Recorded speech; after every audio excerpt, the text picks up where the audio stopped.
of Polina Luna says they are going to get a SCIF with David Grusch. This is huge. We've got that and a whole lot more to talk about. So get in here. This is Jack with Cosmic Road. I talk about UFOs and the paranormal. Please hit like, please subscribe, please share on social media, and let me know what you guys think in the comments below. Okay, let's just get right to it. This is really simple. It's just a one tweet, very terse.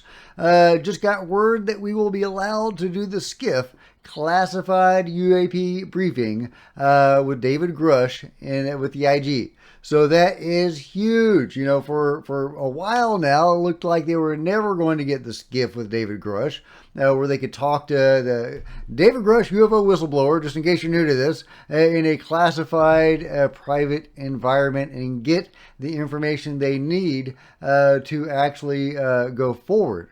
And hopefully they can utilize that to get the select committee and so on. So I'm very excited that the people that are actually interested in pushing this topic forward in Congress are going to be able to get the information that they need. This is huge, guys. So fingers crossed. Let me know what you think is going to become of it in the comments below. Meanwhile, in another bombshell from yesterday's great episode of Weaponized, James Lukaski says that indeed we do possess at least one ship of unknown origin, one alien or non-human vehicle, and that we've been able to get access to it. So let's see what he says. You're officially allowed to tell us that the United States government has in its possession a craft of unknown origin, and you were able to access the inside. Is that correct?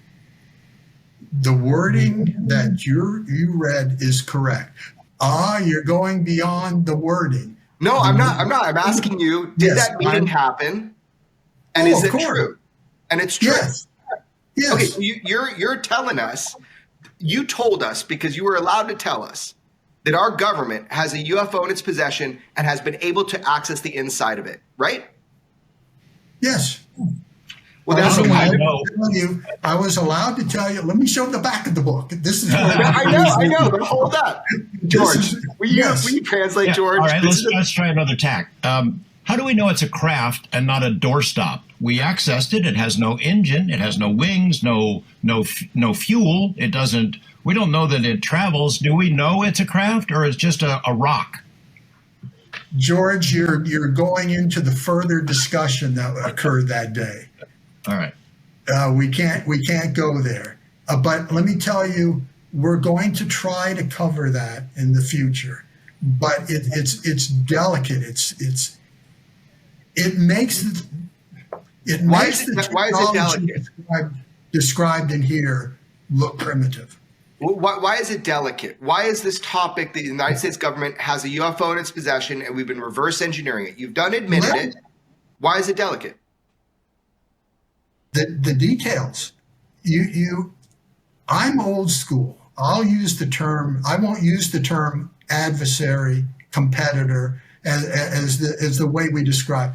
We are. Anyway, I'm not going to play the whole thing, but he goes on to say that, adversaries or competitors could get access to this information if they were too free with talking about it.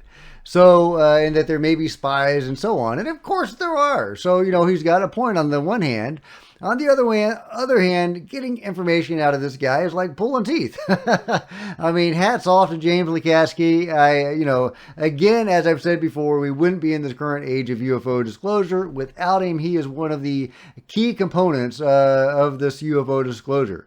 And, hats off to him, but man, getting information out of him is difficult. And you can see Jeremy Corbell getting frustrated.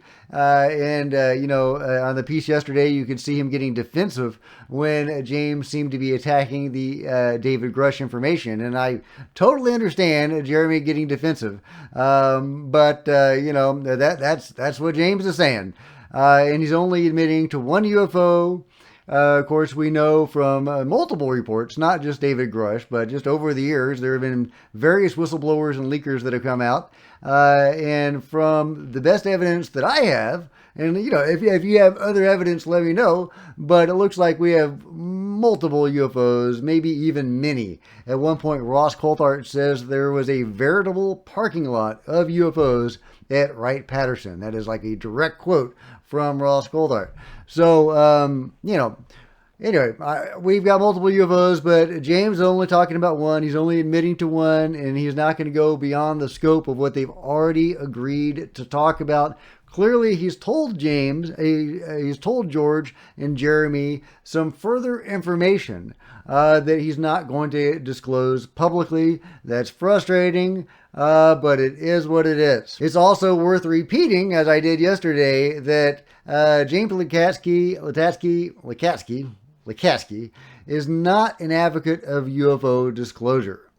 Even though he's come out with a lot of information to provide to us, and he does say the American people have a right to know, he does not describe himself as an advocate of UFO disclosure, and says that we should only reveal what can be revealed within security limits. Now, that is extremely frustrating. Who do these people that have the security to hold this back from us? What right do they have to hold back the nature of reality from us? Who we're sharing this cosmos with? Are there multiple dimensions? Are there beings coming from other dimensions? All sorts of crazy stuff. It's the world we live in, the reality we live in, or uber reality we live in. This is all tied up in that, and that may be one reason why they don't want to share this with us. But that's not a good reason for not sharing it with us. It certainly doesn't fall under national security as far as I'm concerned. These people have no right to hold back the nature of reality from us. And I'm not going to agree with James Lakatsky on this issue. But let me know what you guys think in the comments below. In other news, people are starting to talk about the Russian alien bodies that were discovered some time back. That's coming up again. I guess because of the bodies from Peru, the alien bodies from Peru that were shown at the Mexican UFO hearing, and the idea is that there are 3 markings on the head of this guy. And if you're not familiar with the Russian bodies, I'll get into that in just a moment. But the idea is that there are 3 little holes on his head that correspond to the 3 little holes on at least one of the bodies from Peru. So could that be the same species or a similar species? Is that what they look like before they're mummified? When I originally saw that Russian video, I screamed hoax. It looked like a hoax to me. But maybe not. Maybe not. I don't know. But yeah, here's an article talking about it. The UFO crash video making the rounds. Dead alien found in UFO hotspot in Russia, and it shows 2 Russian men finding what appears to be a dead extraterrestrial alien near a tree stump in a snowy field in Irkutsk, Siberia. In the video, the alien looks to be about 2 or 3 feet tall, etc., etc. I'll link to this article, and you can read more about the video, about that video from this article by CBS News, no less. Of course, CBS takes a very debunking attitude, as I did, and I still kind of do. But there is some new information that I've come across, or at least a new idea that because the people that came out with that video recanted, and they said it was a hoax and it was all created with chicken skin over breadcrumbs.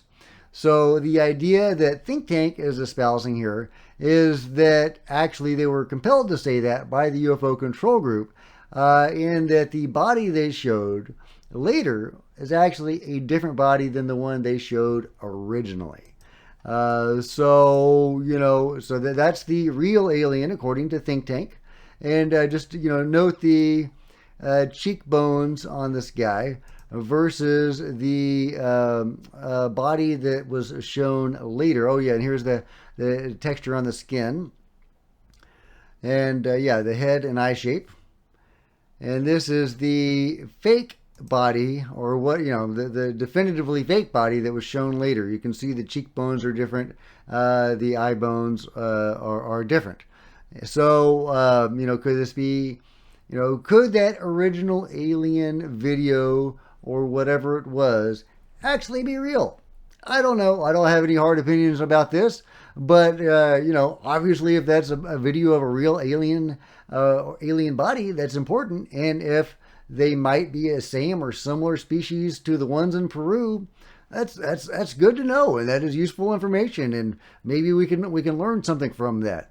But let me know what you guys think in the comments below. In other news, Edward Riordan, one of the remote viewers that potentially saw the attacks in Israel, is now saying that there's further corroboration from that remote viewing. That if you're not aware, if you need a refresher, there's a wonderful group of remote viewers, the Future Forecasting Group, also known as the Crypto Viewing Team, that were doing a remote viewing, and their viewing was hijacked by some future calamity. And they were all seeing pieces of this future catastrophe that was imminent. It was in the future, but it was going to happen soon. And they were all seeing pieces of this event.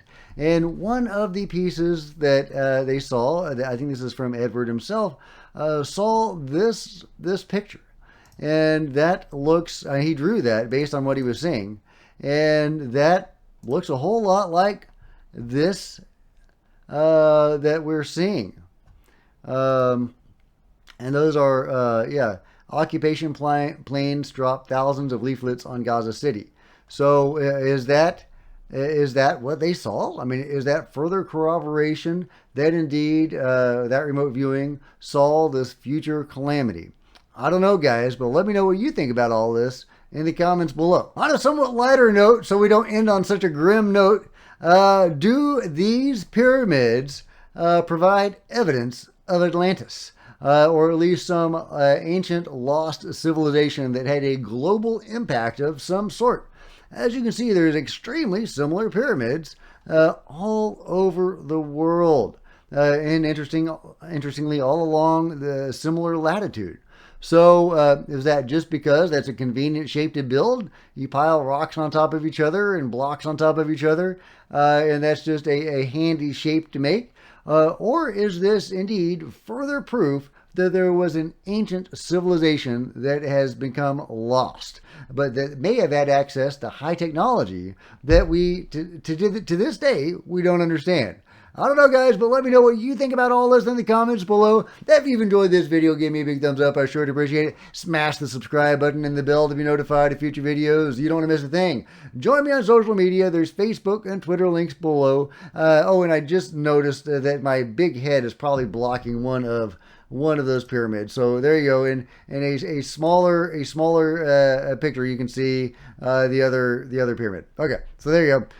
Yeah, and if you wanted to support Cosmic Road in a bigger way, please consider becoming a channel member. See the first link in the description below. Channel members are rock stars, and I really appreciate you guys' support. Thank you so much. Meanwhile, there's plenty of other videos to check out on the channel, and I'll see you guys next time. This is Jack with Cosmic Road, signing out.